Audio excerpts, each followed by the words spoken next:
Good morning, seventh graders. Happy Friday.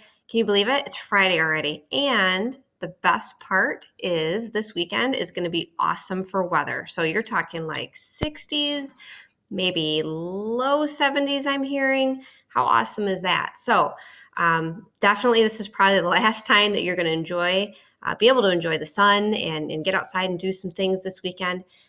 I know I absolutely cannot wait. We have nothing planned for once, and it's just going to be good to just hang out and enjoy the weather outside. So let's take a look at what you're doing today for Friday. We know that there's a test coming up on Tuesday next week, November 10th, for part 2. And so today and Monday, the next 2 days, you're going to spend time on working on your practice test, your study guide. And so you'll see here for chapter 2 on the agenda that you are going to work on that in class. And really, once I'm done talking in my video here, you're going to have the rest of the time to work. And your practice tests are an assignment grade, just like anything else, like the quick checks that we do. This practice test is also an assignment grade in Schoology, and it's your study guide. It's to get you ready for the test that's going to occur on Tuesday.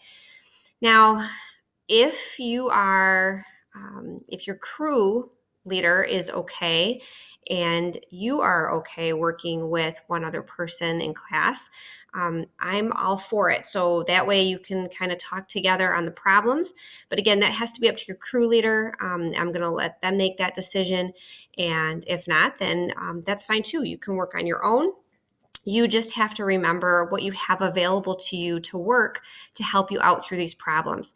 First off, you did the quick check for lesson 7 and 8 yesterday. And so hopefully that helped you prepare and get ready for this practice test. I hope you understood the problems there. I didn't get any questions. I shouldn't say that. I got a couple. But overall, the scores that I'm seeing in Schoology look pretty good.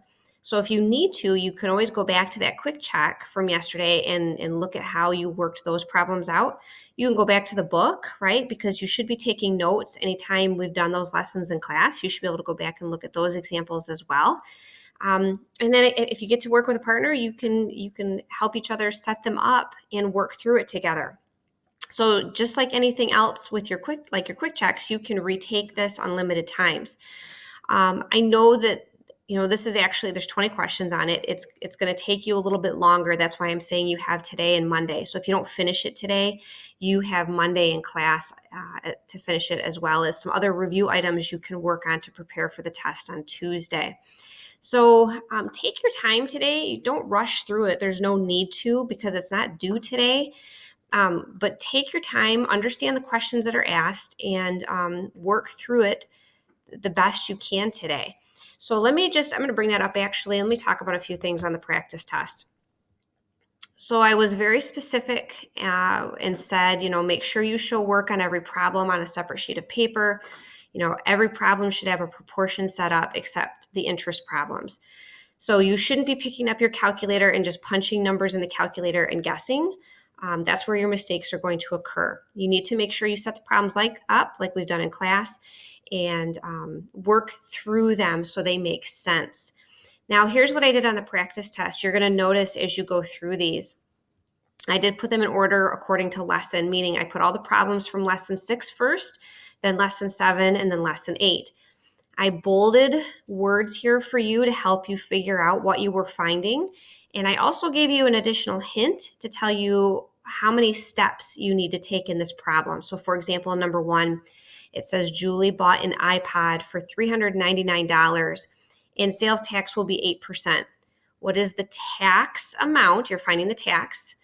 Hint, it's a one-step problem, meaning you only have to perform one step to find the tax for that iPod, and that's a proportion setup, and that's it. And then if you keep going, you'll see I've done that throughout the first set of problems. Like number 2, same thing, like Corey buys a bike that costs $456 and pays an additional 6% tax. What is the total cost? And total cost is bolded of the bike, including tax. I bolded that as well. So total cost, including tax, that is a two-step problem, meaning you have to go through and find the tax first for the bike with the proportion set up. And then since it's tax and you're looking for total cost, that second step is you adding the tax into the cost of the bike so you know what you're paying for the bike with tax. Again, you'll see that throughout. So I tell you one step, it's a one-step problem. There's two steps on this problem, another one-step problem. So I'm trying to help you out on the practice test to get used to that. And so you're clear on which ones are one step and which ones are two. I will not put these hints on the test on Tuesday. Oops. You won't see that. I will bold the words though still. I will make sure by bolding the words, it just points out to you what you're finding so you understand what you're finding, but I won't put the hints there. So this is your study guide. And so I felt like with your study guide, it would be good to have the hints on there to help you out with these problems. But then for the test on Tuesday, that's what you have to know. So you spend the time in the next few days studying and getting ready for that and understanding that. So you'll see through problem number 15, that will be lessons 6, 7, and 8 review, including the interest that we did. And then the last 5 problems here are review from the first part of chapter 2. So you'll see problems here where we talked about the setup of part over whole, the is over the of, and the percent over 100, which really this setup here is exactly what you're doing for everything on the first half of this. So lesson 6, lesson 7, and lesson 8 have this exact same setup, really. We've been practicing this now for the whole chapter. And then these last couple are the percentage change problems that just had a different setup here.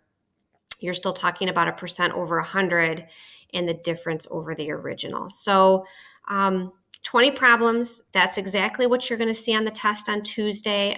As far as the setup goes, the setup will be the exact same, but definitely different problems. And I won't get the hints. I won't leave the hints in there like I have here. So like I said, the time is yours now, the rest of the hour to work. Let me come back here. And don't rush through it. There's, I know I keep saying that, but there's no reason why you have to have it as a score in Schoology today. If you get through it in time and you feel pretty good and confident about your work, then yeah, submit it. That's fine, because you have unlimited times to take it until you get up to 100% and see the mistakes you're making and hopefully make those corrections. It is due Monday though, for sure. So it needs to be submitted by Monday. I always put down here remaining time, things that you can work on. There's a few of you that have not completed the lesson 7, 8 quick check from yesterday. So please go back and make sure that that is done, as well as make sure that you are happy with your score. There's no reason why you shouldn't be retaking these to get to 100%. Alex, your 30 minutes of required time is due by Sunday, November 8th. So those grades always go in the next day, but making sure you have all 30 minutes by the Sunday, November 8th. And then, of course, the turkey coordinate graphing when there's some downtime. Everything else above on this agenda is more important than that. So reach out to me or Mr. Terpstra or Mr. Whalen if you have any questions. Otherwise, we're going to let you go now and work. And we'll see you Monday. Have an awesome weekend.